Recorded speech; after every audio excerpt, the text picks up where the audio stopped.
नमस्कार, मैं हैना प्रसून बहुत स्वागत करती हूँ आप सभी का ज्योतिष के इस नए कार्यक्रम में। और आज हमारा सौभाग्य है कि हमारे साथ बैठी हैं दिव्या वशिष्ठ जी, जो 2012 बैच की भारतीय राजस्व सेवा की अधिकारी हैं।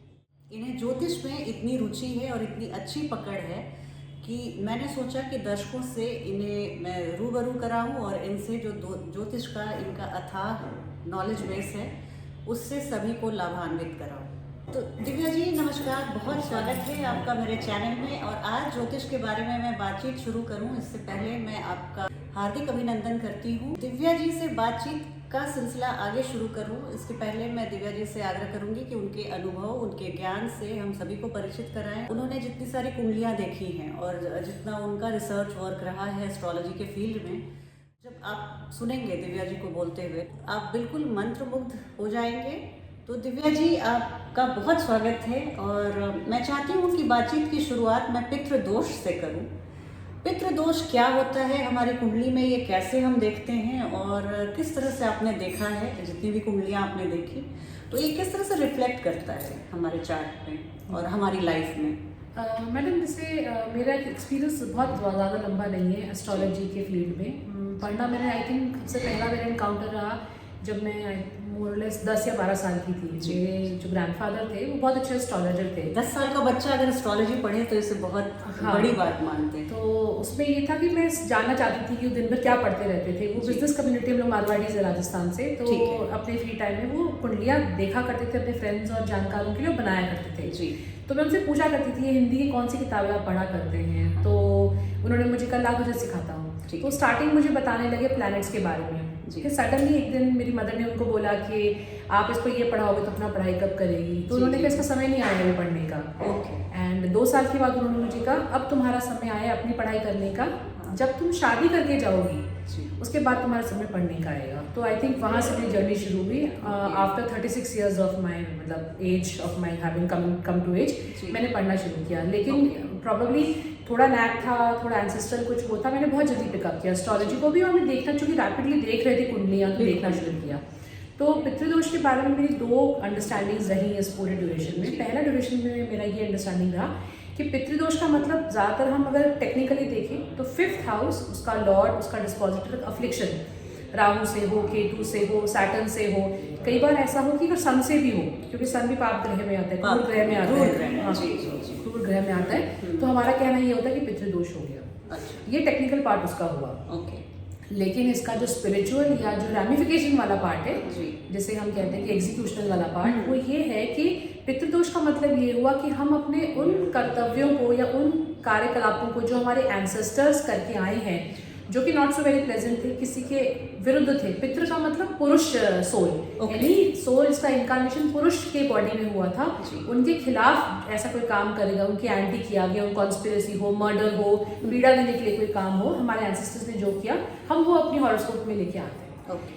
फिर आप ये पूछेंगे आगे करो लेके आते हैं तो सारे के सारे लोगों को होना चाहिए। हमारे एंसेस्टर्स तो एक ही घर में जितने भी लोग हैं उनमें होना चाहिए। लेकिन कई बार ऐसा होता है कि घर के 5 बच्चे हैं, 3 में कुंडलियों में होगा, 2 में नहीं होगा। तो ऐसा इसका मतलब ये तो नहीं कि बाकी 2 बच्चों के फोरफादर्स वो नहीं है।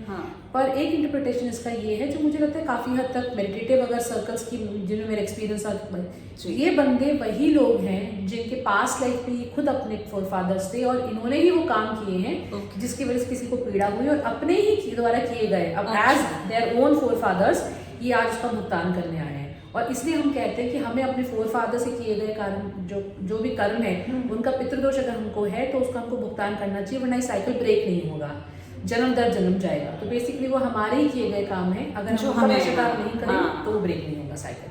इसलिए वो हर किसी की कुंडली में मैंने कर्ज लिया है तो मुझे ही भुगतान करना पड़ेगा जी। अच्छा, वही एक्सप्लेन करता है कि बाकी जो दोनों बच्चों में नहीं आया पितृदोष तो उनमें उस घटना में उनका कोई योगदान नहीं रहा होगा जी।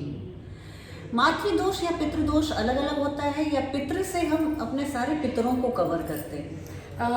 कुछ लोगों का मानना है जैसे जेनरिक है, पंचम भाव से हमारे जो पितृ हैं उनके विजिबी हमने जो करके आए हैं वो पितृदोष है। ठीक है। लेकिन इसको जब हम माइन्यूटली और आगे देखते हैं तो पितृदोष अलग है, मातृदोष अलग है, गुरु के एंटी जो दोष है, गुरु का फ्रिक्शन वो अलग है। तो ये वैसे ही हो गया जैसे सुपरलेटिव हमने एक लग्न कुंडली देखी उसमें पितृदोष है, फिर हम देखते हैं कि हमारा चंद्रमा पीड़ित है, 4000 पीड़ित है, तो पितृदोष के साथ साथ किसी विमेन, वीनस है, चंद्रमा है, उनके प्रति हमारे जो पाप कर्म थे उनका दोष हम लेके आ रहे हैं। ओके। बहुत बार होता है कि बहुत दर्दनाक मौत में कोई मरता है तो अपनी हाय, अपनी बद्दुआ देकर जाता है उस वंश को। तो ये भी हम लोग बोलते हैं ज्योतिष जगत में कि अगर इस तरह से फोर फादर या फोर मदर कोई भी इस तरह बहुत ही एक दर्दनाक सिचुएशन या स्थिति से गुजरी हो, वो गुजरते समय एक श्राप देके आने वाले अपने डिसेंडेंट्स को कुछ केसेस में मेरा ये भी हुआ है, जब कुंडलियाँ एक्सप्लोर करी, तो जैसे मैंने अपने घर में एक एपिसोड देखा, हमारे जो बड़े ताऊ जी हैं उनके घर में समहाउ बाकी पूरी फैमिली ने बहुत अच्छा परफॉर्म किया, पर उनके बच्चे कितना भी ट्राई करे आपकी लाइफ में फॉरवर्ड नहीं कर रहे। जब उनकी कुंडलियाँ में एनालाइज किया तो मुझे रियलाइज हुआ उनकी सब किसी कुंडली में जो मून और वीनस है वो अफ्लिक्टेड है। एंड जब हम ध्यान सर्कल्स में गए, हीलिंग सेशंस में गए, पास्ट लाइफ रिग्रेशन के सेशंस हमने बाकी लोगों से कराए, तो पता चला उनकी अपनी जो ग्रैंड मदर्स थी उस लिनेज में उनको घरों के आदमियों ने, अगर मैं मानती हूँ यही वो सोल है, उन्होंने इतना कष्ट दिया था कि चाइल्ड बर्थ के दौरान उनकी डेथ हुई थी, और इसीलिए वो मातृदोष लेके आ जाए और आज भी वो इसी चीज़ को आगे कैरी कर रहे हैं। कैसे दिव्या जी, अगर मान जाइए परिवार के बच्चों में है ये दोष, पितृदोष या मातृदोष, तो इसका कैसे हम इसको रेमेडी कैसे कर सकते हैं, इसको हम इस साइकिल को ब्रेक कैसे कर सकते हैं कि फिर आने वाले वंशजों में ये दोष ना आए? मैम इसको मैं दो पार्ट में स्प्लिट करूँगी। एक तो प्योर एस्ट्रोलॉजिकल पार्ट है जिसमें हम कहते हैं कि अगर अफ्लिक्शन है हमारे उस प्लैनेट का, मान लीजिए शुक्र का है, चंद्रमा का है, या हमारे 5th हाउस के डिस्पोजिटर का है, तो जो टेक्निकल रेमेडीज़ हैं कि आप उनकी पूजा पाठ करें, उनके पाठ करें, उनका दान करें, लेकिन ये वो पार्ट है जिसमें हमको मालूम नहीं है कि क्या उसके रिजल्ट 100% रहेंगे कि नहीं रहेंगे, क्योंकि हम मैकेनिकली इनको कर रहे हैं। जी। मसूर की दाल आप दान करते गए, आपके मन में कोई थॉट नहीं है, बस दान ही करते जा रहे हैं आप। One size doesn't fit all, it doesn't fit all, and secondly it is without thought, it is without remorse, और बिना किसी मेडिटेटिव माइंडसेट अप्लाई किए हुए आप बस मैकेनिकली किसी एस्ट्रोलॉजर ने कहा कह दिया और आप मैकेनिकली कर रहे हैं। मेरे को लगता है इसका जो सेकंड लेवल है, जो स्पिरिचुअल लेवल ऑफ एस्ट्रोलॉजी है, जो कि सबसे ज़्यादा इंपॉर्टेंस हमारे उसमें रखता है, एक छोटी सी प्रेयर है, वो पोनो प्रेयर, अगर आपने सुनी होगी, बहुत आजकल तो मैं बहुत वो है, लेकिन it's a very ancient prayer जो कि हमारे सिस्टम्स में भी कही गई है। ये तो साउथ अमेरिकन वो पोनो प्रेयर हो गया, तो मैं नाम सुन राशि के लिए बहुत ज़्यादा वो हो गया, लेकिन अगर आप इंटरनलाइज करें कि पास्ट लाइफ में मैंने जिन सोल्स को कष्ट दिया है, इस लाइफ में जो कष्ट दिया है, मैं उनसे माफ़ी भी मांगती हूँ और मैं उनको भी माफ़ करती हूँ जिनके अगेंस्ट में मेरे मन में कोई एंटागोनिस्टिक विचार है, कॉर्ड कटिंग से अपन कहते हैं। माफ़ी मांगना और माफ़ी कर देना, दोनों अगर साइकिल आप इंटरनलाइज करते चलते हैं, वही हमारी सोल की एवोल्यूशन है।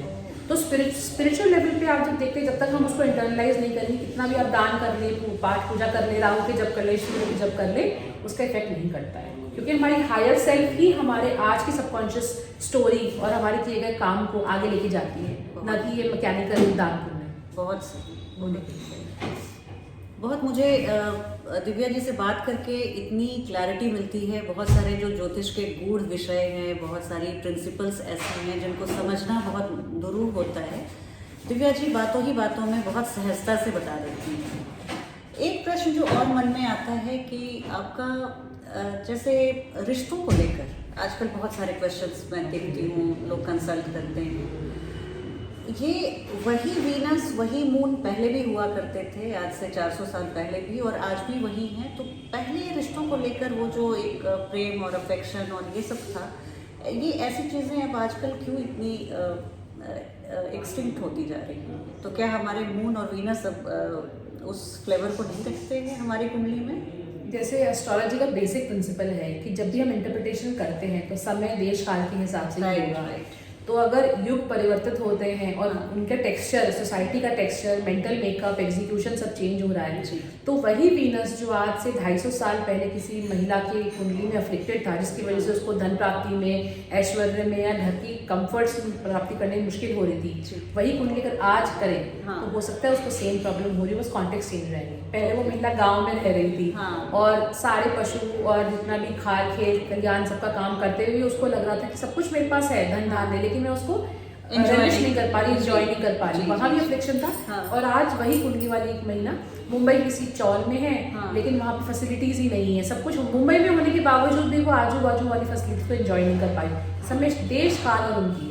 आज रिलेशनशिप की बात करते हैं तो आप देखिए, पहले जब सोसाइटी थी, पेट्रियार्कल सोसाइटी हो चाहे मेट्रियार्कल, सैंक्टिटी ऑफ मैरिज या sanctity of any institution for that matter, parenthood हो, मैरिज हो, हाँ। या फैमिली, जॉइंट फैमिली का हो, उसकी सैंक्टिटी, सोशल कंडीशनिंग और प्रेशर इतना ज़्यादा था, अंदर बबल फट भी रहा हो तो भी बाहर वो कंटेन था। It was like an eggshell, बाहर से पूरा टाइट, अंदर योग पिलपिला।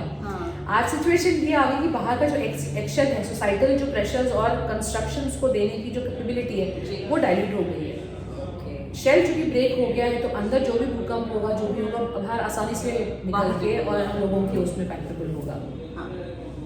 और डाइवोर्स, जैसे आज हम लोग लीगली डाइवोर्स और ये पेपर वर्क एक बन गया तो उसको हम लोग को लगता है कि बहुत, अब आजकल डिवोर्स केसेस बढ़ रहे हैं, पर पहले भी जो मानसिक दूरी थी, पहले भी 200 साल पहले भी हम बहुत कहानियाँ सुनते थे कि दादी माँ ने घर छोड़ के वृंदावन में शरण ले लिया और इस तरह की बातें। तो कोई भी जोग्राफिकल डिस्टेंस हो मैरिज में या आपका इमोशनल डिस्टेंस हो, तो डिवोर्स तो भले वो पेपर वर्क नहीं था और आज हम लोग कहते हैं कि अब इसके ज़्यादा बढ़ रहे हैं केसेस। तो जो पहले था, कहते हैं गीता में भगवान की कुछ भी नया नहीं है, सब कुछ जो पहले था हर युग में वो रिपीट होता है। तो दिव्या जी, आप मुझे बताइए कि शुक्र अगर उच्च के हैं और शुक्र अगर नीच के हैं तो क्या रिश्तों में किस तरह से प्ले आउट करते हैं? जैसे शुक्र का कारकत्व हम देखें तो लाइफ में धन, धान्य, प्रॉस्पेरिटी, ब्यूटी, जो भी इस तरह के सॉफ्टवेयर एस्पेक्ट्स हैं जो हमारे लाइफ में नरिशमेंट, हर तरह का मटेरियल, इमोशनल नरिशमेंट देते हो, ब्यूटी देते हो, वो सारा शुक्र है। उसको टैंटमाउंट हमने गॉडेस से कर रखा है। हाँ। उच्च और नीच के होने में इसका मतलब ये नहीं है कि शुक्र ही अकेला है जो रिलेशनशिप को लेकर अपना इम्प्लीकेशन देता है। बृहस्पति अगर अच्छा नहीं है, कितना भी आपका शुक्र अच्छा हो, या 7th हाउस का लॉर्ड, 5th हाउस का लॉर्ड अच्छा नहीं है, डिस्पोजिटिव अच्छे प्लेस नहीं है, कितने भी उच्च के शुक्र हो, उनका जो बेहतरीन इम्प्लीकेशन हम मानते हैं वो डैम्पन हो जाएगा। चाहे वो प्रॉस्पेरिटी के फॉर्म में हो, मटेरियल फॉर्म में, चाहे इमोशनल और स्पिरिचुअल फॉर्म में रिलेशनशिप में आ जाए। अकेले अपने आप में कोई भी उच्च का और नीच का ग्रह कुछ मैटर नहीं करता है। कई केसेस में आप देखेंगे नीच का शुक्र है, लेकिन उसको दिशा का संबल मिला हुआ है। वो भी ऊपर बैठा हुआ है 12वें भाव में। नीच का होने के बावजूद भी आपको हो सकता है विदेशों से प्रॉस्पेरिटी और ये सब लाके दे। आपकी वाइफ जो हो बाहर से आए या स्पाउस बाहर से आए, तो अब अकेले उस शुक्र के नीच के होने का कोई अर्थ नहीं है। उसका डिस्पोजिटिव बहुत बढ़िया बैठा है, उच्च का बैठा हुआ है, शुक्र नीच का है वहाँ पे, पर बुध उच्च का होके बैठा है, जुपिटर की दृष्टि है, तो उच्च का और नीच का तो फल वहीं चेंज हो जाता है। और एक चीज मैं इसमें और बोलना चाहूंगी, हम हमेशा ये भूल जाते हैं कि जिस भी हाउस में प्लैनेट बैठा है वो अपने से ऑपोजिट वाले की दृष्टि दे रहा है। नीच का जो प्लैनेट है वो अपनी उच्च दृष्टि सामने दे रहा है, अपनी उच्च राशि को देख रहा है। वाह। और डिस्पोजिटिव भी बढ़िया है, बृहस्पति भी बढ़िया है, जो कि रिलेशनशिप का मेन कारक है। तो बाकी नहीं। तो आपने अपने अनुभव में नहीं देखा कि नीच का शुक्र कहीं भी रिश्तों में कोई कमी रखा आपने? मेरा अपने एक्सपीरियंस में आपको बताती हूँ। मेरे husband, god rest his soul, अब दुनिया में नहीं है, लेकिन उनकी कुंडली में नीच का शुक्र था 4थे भाव में। एंड मैं ये बता दूँ आपको, हमारी कुंडली में सिर्फ 6 गुण मैच करते थे। ये तो बाद में मालूम चला कि 6 गुण मैच करते थे, पर उनकी नीच के शुक्र होने के बावजूद भी he found a decent wife in me and an amazing relationship. More than decent. 9 years of relationship and we really never had any tiffs or any argument. It was a very beautiful friendship and relationship. तो वहाँ क्या था, शुक्र 4थे भाव में था, चंद्रमा की प्लेसमेंट बहुत अच्छी थी, और बुध की जो प्लेसमेंट थी वो बहुत डिस्पोजिटिव की प्लेसमेंट बहुत बढ़िया थी।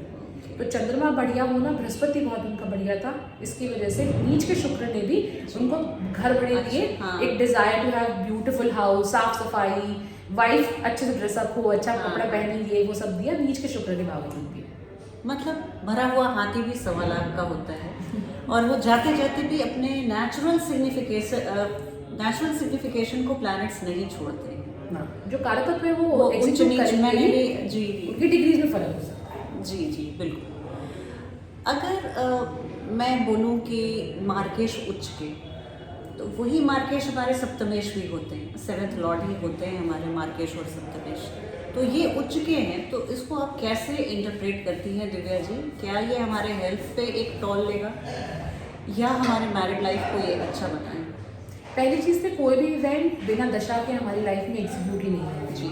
अगर आपके उस प्लैनेट की दशा आई ही नहीं पूरी लाइफ में, कितना भी वो प्लैनेट उच्च का हो नीच का हो, ट्रांजिट में हो सकता है वो ट्रांजिट आपको बेनिफिट या लॉस दे, ट्रिगर करे, लेकिन बहुत ज़्यादा इफेक्ट नहीं दे पाएगा।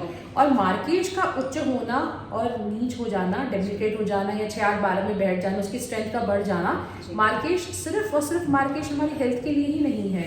अगर हमारा 8th हाउस बहुत स्ट्रांग है, जो कि हमारी लॉन्जिविटी का स्थान है, अगर हमारा 3rd स्थान बहुत स्ट्रांग है, 8 से 8 यानी कि 8 से भाव भावत्व वाले प्रिंसिपल से, तो मार्केश कितना भी हमारा बली हो, वो अपने कारकत्व जो भी जिन फैक्टर्स को प्ले करते हैं, every planet has a different कारकत्व का एक फोर्टे, तो जब अपनी दशा आएगी और वो प्ले करेंगे तो वो कुछ चीज़ों को हो सकता है नेगेटिवली करें, जरूरी नहीं हमेशा हेल्थ को ही करें। हो सकता है 7th हाउस का जो लॉर्ड है वो मैरिज में ही डिसकंटेंटमेंट लाए, इमोशनल डिसकंटेंटमेंट और डिजीज ना लाए, क्योंकि हर बॉडी का पार्ट किसी एक हाउस से अफेक्ट हो एसोसिएटेड है, और वो हाउस अगर स्ट्रांग है तो आपको फिजिकल डैमेज नहीं होके मारकत्व किस चीज का होगा, इमोशनल एस्पेक्ट का होगा, बिकॉज मार्केश is not only body, it is mind and soul. Mind and soul, beautifully said.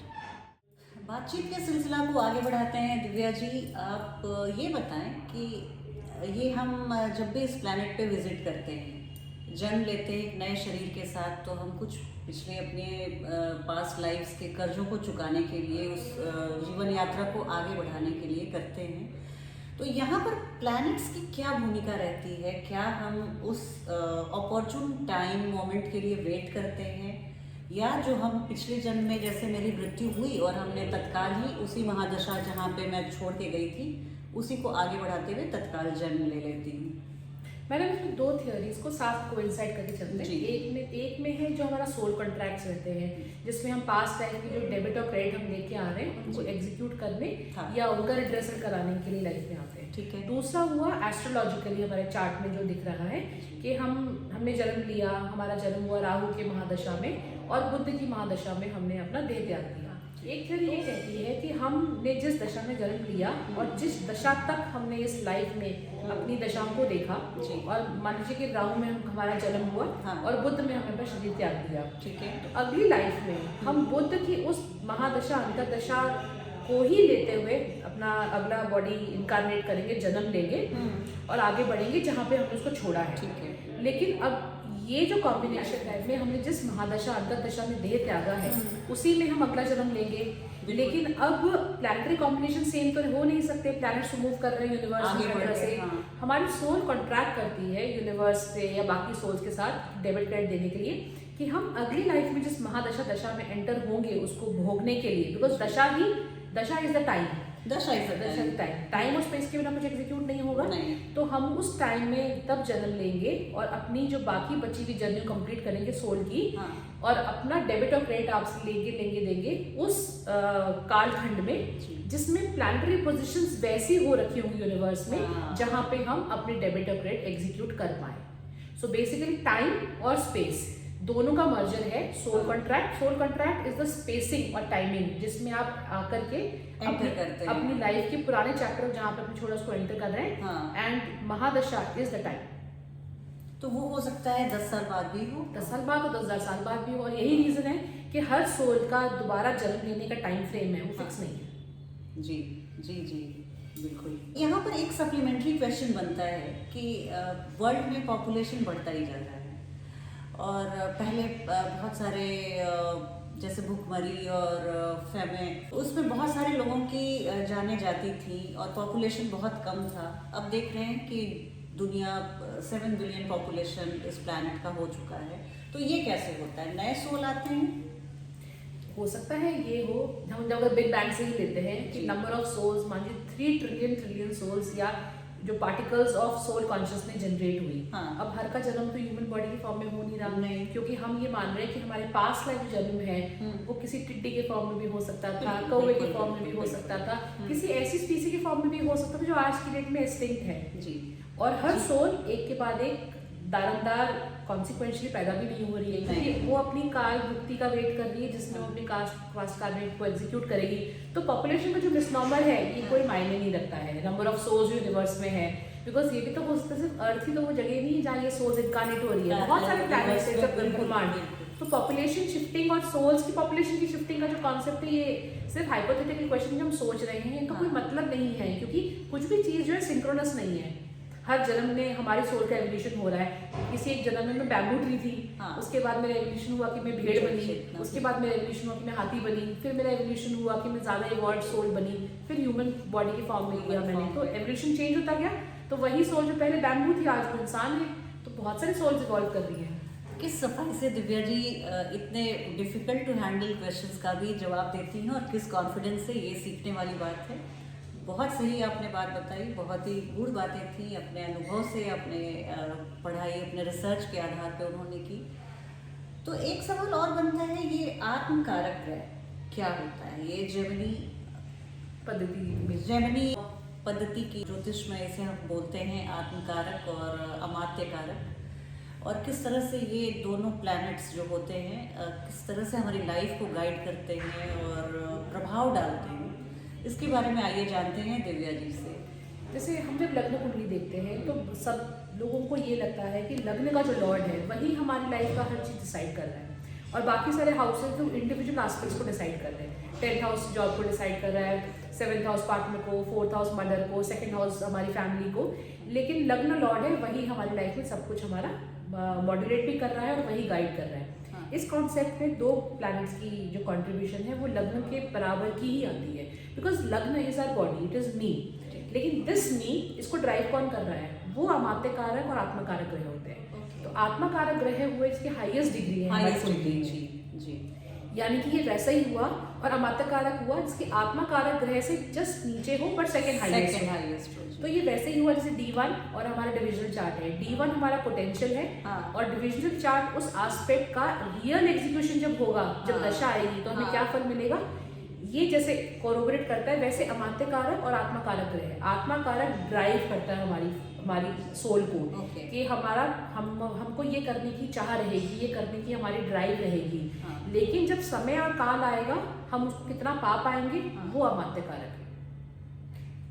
दोनों में ये डिफरेंस है। तो अगर क्या फर्क पड़ता है, ये अगर नेचुरल बेनिफिक हो या नेचुरल मैलिफिक हो, तो भी कोई इनके रिजल्ट गिविंग एबिलिटी में फर्क आता है? दोनों में डिफरेंस जो मेरे एक्सपीरियंस में रहा वो ये है कि जैसे कालखंड के हिसाब से अगर हम कहें कि अभी जो काल है वो इतना सात्विक नहीं है, ये वो समय है जहाँ पे कट थ्रोट कॉम्पिटिशन है, राहु की जरूरत है, हमें सूर्य मंगल की जरूरत है। ऐसे काल में अगर हमारा जो आत्मकारक ग्रह है वो अगर बृहस्पति है, तो करियर के प्रोस्पेक्ट से हो सकता है जिस बंदे का मंगल है या जिस बंदे का शुक्र है वो डिफरेंट टैंजेंट में जाए।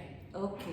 तो एक बहुत ही बेनिफिक जो प्लैनेट होगा वो कटथ्रोट कंपटीशन में और कटथ्रोट सोसाइटी और एनवायरनमेंट में आपको सक्सीड हो सकता है न करने, क्योंकि आप विजडम और एथिक्स और संतुष्टि की क्या करना है, आप विजडम और एथिक्स पे हार्ड करने लगेंगे और फिर एक आपको स्ट्रेंज सेंस ऑफ सेटिस्फैक्शन हमेशा रहेगा कि वो क्या पढ़ना 99 के चक्कर में। नहीं, अगर मंगल आपका आत्मकारक ग्रह है तो ड्राइव रहेगी हमेशा फाइट करने की। लेकिन अगर अमात्य कारक ग्रह आपका कोई सॉफ्ट है तो मंगल में अंदर से विगर रहेगा। मुझे कहते हैं ना वो घनघोर घनकते हुए बादल, लेकिन जब बारिश होनी होती है तो बहुत सॉफ्ट सा उनका अमात्य कारक है, एग्जीक्यूट नहीं कर पाएंगे उसको। तो वैसे ही जो मिलेगा वो अमात्य कारक ग्रह डिसाइड करेगा, जो पोटेंशियल डिजायर ड्राइव है वो आत्मकारक है।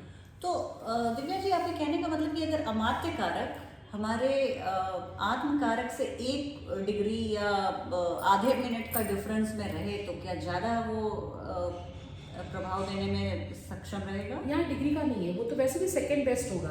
आत्मकारक तो हाईएस्ट डिग्री होगा ही, अमात्य कारक उससे 1 डिग्री कम पे भी हो तो वो अमात्य कारक है। दोनों की पोटेंशियल से ज्यादा उस ग्रह का नेचर क्या है और आपका लाइफ में ड्राइव क्या है। अगर आप मान लीजिए कि आप वैदिक नॉलेज ग्रहण करने वाले, बुक्स को पढ़ने वाले ही व्यक्ति हैं, तो आपके लिए बृहस्पति का अमात्य कारक होना, केतु का आत्मकारक होना बहुत ही अच्छा कॉम्बिनेशन है, बिकॉज ये सारे वो ग्रह हैं जो आपको ड्राइव करेंगे इनकी तरफ। लेकिन अगर आप कोई बिजनेसमैन है तो आपके लिए बहुत जरूरी है कि अगर बृहस्पति आपका ड्राइविंग फैक्टर रहेगा तो आप में एक अलग तरह की सेसिएशन होगी, कठोर कंपटीशन नहीं होगा, किलिंग इंस्टिंक्ट नहीं होगी।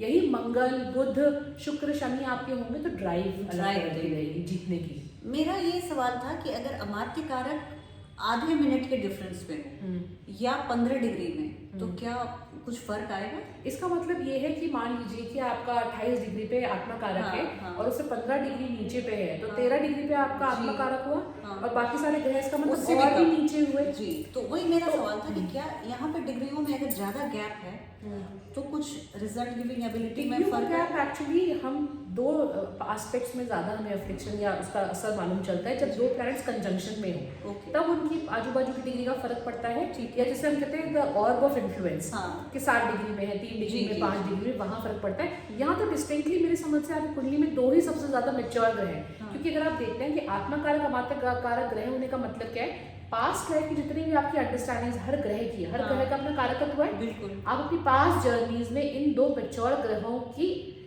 जो एस्पेक्ट्स हैं उनको लेते हुए आए हैं। तो अगर एक 13 डिग्री का 28 डिग्री का भी है, बाकी सब इतना नेसेंट और इनोसेंट और अभी तक उसमें एवोल्यूशन में है कि आपको यही ड्राइव करेंगे। अच्छा, राहु के बारे में थोड़ी सी बात और मैं करना चाहूँगी। राहु को अनकन्वेंशनल ग्रह मानते हैं, तो ये क्या कहीं भी किसी भी भाव में हो तो वो एक अनकन्वेंशनल एनर्जी क्रिएट करते हैं, कुछ अपारंपरिक बातों को जन्म देते हैं, या कुछ खास भावों में ही इनका प्रभाव रहता है? अगर हम देखें तो हर कुंडली में राहु है जी, पर फिर भी आप देखेंगे कुछ लोग अपनी लाइफ के हर एस्पेक्ट में कन्वेंशनल ही होते हैं, जी, कुछ लोग हर एस्पेक्ट में अनकन्वेंशनल होते हैं। बिल्कुल। इसका मतलब ये तो नहीं है कि जिस हर किसी की अगर राहु है तो जो कन्वेंशनल आदमी है वो किसी एक एस्पेक्ट में अनकन्वेंशनल नहीं। राहु तभी अनकन्वेंशनल तरह से आपको सोचने पे बाध्य करेगा या इन्फ्लुएंस करेगा जब आपका लग्नेश, आपका चंद्रमा या आपका बृहस्पति, क्योंकि आप जीव वही है, और महिलाओं कुंडली में शुक्र भी, अगर ये अफ्लिक्शन में या इन्फ्लुएंस में राहु के आएंगे तो जिन जिन भावों में या ट्राइन में ये कॉम्बिनेशन या कंजंक्शन या दृष्टि संबंध बन रहा है, वहां पे वो आपको हो सकता है जो अनकन्वेंशनल थॉट्स किसी पर्टिकुलर एस्पेक्ट के लिए वो जनरेट करने के लिए पोटेंशियल रखते हैं। जरूरी नहीं हमेशा रखें पर पोटेंशियल रखते हैं, बट ट्रिगर होना जरूरी है बाकी ग्रहों की दृष्टि संबंध और उनके साथ।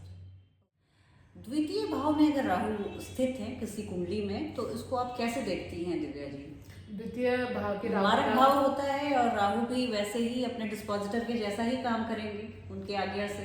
राहु के साथ ये है कि जैसे राहु वैसे ही होंगे जैसा उस कुंडली में शनि का प्रभाव है, राहु शनि की जैसे ही शनिवत राहु, शनिवत केतु। ठीक है। सेकंड हाउस के राहु का मेरा अपना जो एक्सपीरियंस है वो मैं आपसे शेयर करती हूँ। मेरे हस्बैंड और मेरे बेटे दोनों ही कुंडली में सेकंड हाउस में राहु है। ठीक है। तो दो तरह के लोग हैं आपको मिलेंगे सेकंड हाउस के राहु के। एक तो बहुत ही प्यार से मीठी वाणी बोलेंगे, क्योंकि राहु जो है इस तरह का मिराज भी क्रिएट करते हैं वाणी में। लेकिन जब ये लोग अपना आपा खोते हैं या मान लीजिए कभी अपने टेम्परामेंट खोने की वजह से टेम्परामेंटल हुए, तो राहु इनकी उसमें श्रिलनेस और हार्शनेस बहुत देता है वाणी। पर कई बार आपको ऐसे मिलेंगे लोग बहुत ही मृदु भावी है, राहु पे जुपिटर की दृष्टि है, शुक्र की दृष्टि है, अच्छे बुध की दृष्टि है, तो वार्तालाप बातचीत में ये लोग बहुत ही पॉलिश्ड होंगे। लेकिन सेकेंड हाउस का राहु चूंकि आपके वेल्थ और एक्यूमुलेटेड कैपिटल जो आपको लाइफ में जनरेट करनी है उसमें वहां बैठे हैं, तो आपके माइंड में वेल्थ जनरेशन ख्याल हमेशा प्रीडोमिनेंट रहेंगे। एक एस्पेक्ट राहु केतु को जो कि हम जानते ही हैं कि पास्ट कार्मिक उसमें जो आप काम करते आए हैं और आपकी सोल का पैटर्न है और आप इतना ज्यादा आपने कर लिया कि बाकी आपने घरों को नेग्लेक्ट किया है, तो केतु वहां बैठेंगे। और ऑपोजिट जो घर होता है वही आपका इस लाइफ की ड्यूटी रहती है। तो अगर लग्न में राहु बैठे हैं 7th हाउस में केतु, तो पास्ट लाइफ में आपने अपने पार्टनर को इतना ज्यादा अटेंशन दिया है कि आपने अपनी ग्रोथ पे ध्यान नहीं दिया। तो राहु लग्न में बैठ गए, आपका फोकस होना भी चाहिए खुद पे करने के लिए और आपकी ड्यूटी भी है। अगर आप नहीं करते हैं खुद के अपलिफ्टमेंट, एवोल्यूशन या अपने डेवलपमेंट के लिए इस लाइफ में कोई काम, तो आप जन्म दर जन्म उस राहु को तब तक लेके आएंगे जब तक आप अपनी ड्यूटी फुलफिल ना करके यूनिवर्स का बैलेंस ना ले आए। पर आपका बाय डिफॉल्ट जो इंक्लिनेशन होगा वो केतु की तरफ होगा। वाइफ का ध्यान रखना, मैरिज आपके लिए बहुत सेंसिटिव टॉपिक रहेगा। आपका स्पाउस अच्छा नहीं भी हो, बंदी नहीं भी हो, तो भी it will be close to your heart, issue and topic and that person will be close to your heart. लेकिन आपको समझना होगा राहु केतु का access decides the past life, this life and the future life of your soul का journey. तो second house में राहु है तो उसका पर्पस ये है कि फैमिली को उसको टाइम देना है, उसको वेल्थ एक्यूमुलेशन पे ध्यान देना है, क्योंकि पास्ट लाइफ में उसने 8th हाउस पे ध्यान दिया जहाँ केतु आज बैठा है, हो सकता है इन-लॉज पे ध्यान दिया हो, स्पिरिचुअलिटी पे ध्यान दिया हो। वो इतना स्पिरिचुअल अपनी प्रैक्टिस मेडिटेशन में, रिलीजन में खो गया कि अपनी फैमिली के लिए उसने वेल्थ जनरेशन नहीं किया और फैमिली हो सकता है डिक्लाइन पे उस वजह से गई। तो इस जन्म में फैमिली का ध्यान देना है, फैमिली के लिए वेल्थ एक्यूमुलेट करनी है और खुद पे फोकस करना है अपने खुद पे। फैमिली और जो टाइज पे। बहुत अच्छे से आपने बताया दिव्या जी। आप ये चलते चलते मैं अंतिम प्रश्न पूछूंगी कि छठे भाव का राहु बहुत अच्छा मानते हैं कि ये धन के लिए बहुत अच्छा है, छप्पर फाड़ के देता है धन, और 12वें भाव का केतु मोक्ष कारक होता है। तो ये कैसा विरोधाभास है, पैराडॉक्सिकल स्टेटमेंट है कि जहाँ आपको एक और राहु मटेरियल ग्रोथ दे रहे हैं तो आपको केतु मोक्ष की ओर ले जा रहे हैं। तो क्या वो इस टग ऑफ वॉर में नेटिव हार जाएगा, जीतेगा, कैसे बताएंगे? अगर ऐसा है कि 12वें भाव का केतु अगर हमको मोक्ष देने के लिए बाध्य है, हाँ। तो जितने लोगों कुंडली में होगा केतु जी, आपको तो बहुत ही ज्यादा उस नेचर के लोग मिलने चाहिए जो कि देश दुनिया काल खंड हर चीज से एकदम विरक्त हो चुके हो, हर चीज में सेटिस्फैक्शन उनको हो रही हो और वो मोक्ष की तरफ जा रहे हैं। पर ऐसा बिल्कुल नहीं पाएंगे आप। ज्यादातर देखेंगे छठे भाव का जो उसमें राहु होगा उनमें वैलर बहुत होगा, अपने दुश्मनों से जीतने की इच्छा बहुत होगी, नौकरी में भी उनको लगेगा कि वो हर किसी को हरा सकते हैं, आगे बढ़ने की क्षमता होगी। और छठे भाव का राहु जो होता है वो आपको सक्सेस की तरफ प्रेरित करता है क्योंकि वो 10th हाउस के ट्राइन में है। जी, अर्थ के ट्राइन में हुआ से हमारा वो 2nd हाउस, हमारा 6th हाउस और हमारा 10th हाउस, ये अर्थ का ट्राइन है। हाँ। अर्थ के ट्राइन में अगर राहु बैठा है तो वो अर्थ नहीं देगा तो क्या देगा, उसी की तरफ ड्राइव देगा। बिल्कुल। और केतु के साथ एक चीज और है कि केतु जहाँ बैठा है, केतु जहाँ भी बैठेगा जिस भी भाव में, आपके पास कई जन्मों का सोल का पैटर्न उसी भाव को एग्जीक्यूट करने का रहा है। ओके। और इसलिए इस जन्म में आपका फोकस उसके ऑपोजिट घर का होना है। हाँ। तो ये भी तो हो सकता है 12वां भाव बेड प्लेजर का है, हाँ। जेल यात्रा का है, इन सब विदेश यात्रा, घर छोड़ के परागमन करने की आपकी डिजायर का है करने का। तो हो सकता है आपने पास्ट लाइफ में यही किया है। तो अगर पास्ट लाइफ में वो आपका पैटर्न है तो सडनली एक ही लाइफ में सोल की एवोल्यूशन ये नहीं हो सकती कि जो आप उस लाइफ में करते आए सडनली आप मोक्ष की तरफ आपका गमन हो जाए। मोक्ष की तरफ गमन करने के लिए जो 12th हाउस का जो केतु है या 9th हाउस का भी फॉर दैट मैटर केतु है, ये तभी संभल पाएगा जब बाकी ग्रह गोचर आपके ऐसे हैं कि आपकी सारी डिजायर्स पूरी हो चुकी हैं। और लोग कहते हैं कि कुंडली देखी कि हाँ ये तुम्हारा आखिरी जन्म है। सोल का इस जो भवचक्र से बाहर निकलने का जो रास्ता है वो बहुत ही कठिन है। हर लाइफ में हमारी डिजायर्स कोई ना कोई अधूरी रह जाती है और आखिरी सांस में वही हमारे मस्तिष्क पे पटल पे आती है, वही लास्ट थॉट रह जाता है। और वही संस्कार लेके हम अगले जन्म में दोबारा आते हैं। मोक्ष की डिजायर भी एक तो डिजायर ही है, एक तो डिजायर ही है बिल्कुल। और जिस अहम भाव से हम काम करते हैं, कृतित्वाभिमान से कि ये मैंने किया, तो वो तो हम कर्म तो फिर क्रिएट कर रहे हैं उसको कभी हम। बिल्कुल, बहुत ही अच्छी और बहुत ही ज्ञानवर्धक चर्चा रही। दिव्या जी के ज्ञान और उनके अनुभव से मैं बिल्कुल आश्चर्यचकित हूँ। मुझे आशा करती हूँ दर्शकों को भी ये साक्षात्कार और ये बातचीत, ज्योतिषीय बातचीत बहुत पसंद आई होगी। चलती हूँ एक नई वीडियो में, आपसे बहुत जल्दी भेंट होगी। तब तक अपना ध्यान रखिए। जय हिंद, जय भारत।